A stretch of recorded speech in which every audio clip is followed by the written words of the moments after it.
begin with, if you could, if all four of you could, in just a few minutes, tell me what you're hearing when you go back to your districts and talk to your constituents about how drilling has changed their lives, has impacted your districts. And I'll start with you, Senator Uresti. Well, thank you, Mose. Thank you for inviting us this evening. Again, I represent from San Antonio down to Carrizo Spring, Crystal City, Eagle Pass.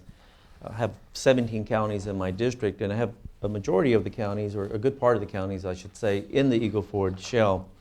So what I'm hearing as I tour my district and I drive through those what were once small towns and counties is it's exciting. I mean, there are a lot of opportunities. What you read about on the front page of the paper is true. And I know a couple of years ago there was some doubt as to whether this was the real thing, how long would it last, was it a 5-year deal, 10-year deal, et cetera.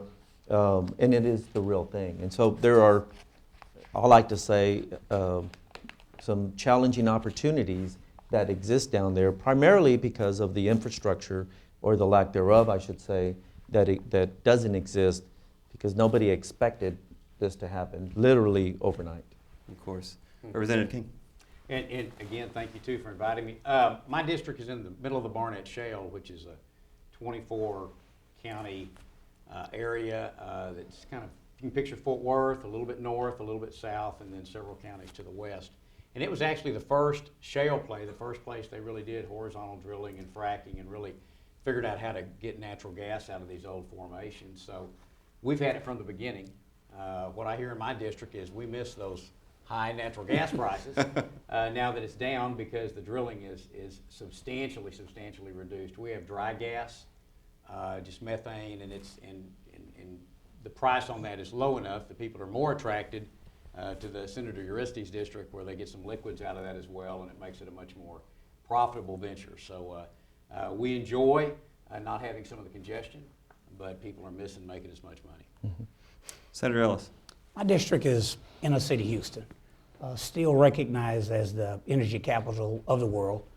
In some ways, maybe it's more the energy capital of the U.S. now, because the other great energy cities, Baku, Abu Dhabi, Dubai. People in my district are financing a lot of the projects that are booming in your parts of the state. My district has all of those energy companies. It has downtown Houston, but I also have a lot of poor people in my district.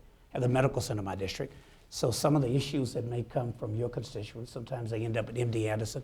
So I have a very activist district. So I have people who made a lot of money in this industry, and people who have legitimate concerns about what it will mean to our environment 20, 30, 40, 50 years from now. But that's a good thing to worry about, because as long as that much activity is going on, people realize it's one of the greatest economic booms in the history of our state. We have had others, and Houston was a center for those as well. Representative Taylor. Well, thank you again for inviting me.